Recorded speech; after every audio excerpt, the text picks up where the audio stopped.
Hello all.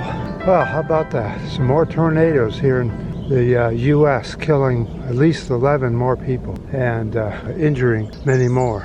A nightclub that was hosting a rock concert, their roof collapsed in Illinois, which killed one and injured many more. This is going to become the norm, and you're going to see it more and more and more year after year after year. And let's go up here and I'll explain to you why it's happening.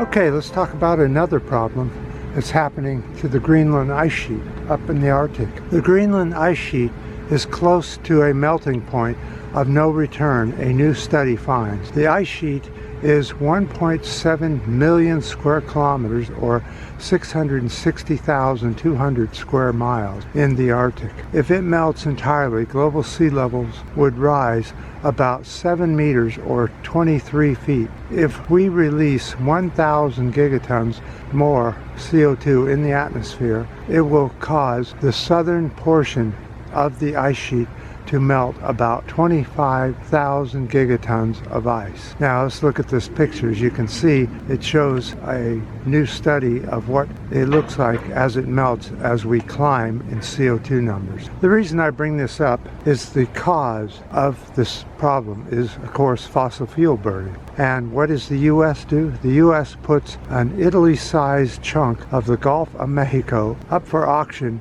for oil drilling. 73.3 million acres of the Gulf of Mexico will be offered for fossil fuel extraction. A total of 313 tracts of ocean spanning 1.6 million acres received high bids during the auction. There was 32 fossil fuel companies involved in the auction, collectively bidding $309.7 million for the drilling rights. Now let's look at this space here, this map that shows the area being auctioned off. That's a huge auction area. That will cause a dramatic rise in CO2. The false premise that Biden is an environmental president is just false. He is not at all. He's okayed this, and it's already happening. There's another cause and effect for drilling for oil and putting fossil fuel carbon CO2 into the atmosphere. The deep ocean currents around the Antarctic is headed for collapse, a new study finds. Our modeling in the study shows that if global CO2 emissions continue at the current rate, then the Arctic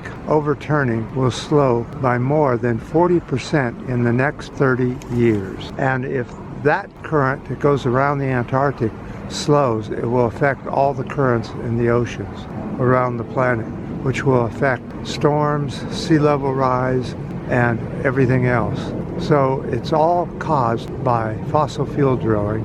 And what do? We open up huge tracts of more fossil fuel drilling. Just doesn't make any sense. You would think that the leaders around the world would be paying attention to this, but they're not at all. They're not reading anything. They're not getting any of this information, because if they were, they would do something about it, you would think, if they had just a tiniest bit of brain in their head, which they don't seem to have. And so it goes, and the more we vote in bad people, the more bad decisions will be made, and more fossil fuel will be drilled and be gotten out of what's left. Don't these people know that I'm doing a video? So on that note, I wanted to give you guys a heads up that my camera is dying on me, and that I'm looking for a new camera system. Looks like it'll be a Sony this time. I've been a Canon user all my life, and finally I'm going to switch over to Sony. They just have a much better vlogging camera and lens system. So sometime in the summer I'll be going with that, and we'll be getting a better camera, much better camera, and have a little bit more fun with it, and we'll be doing maybe a little bit more vlogging about the environment. So hopefully that'll happen shortly within the early summer. So I appreciate any comments you guys have on this subjects, the ups and the new subscribers. And until next time.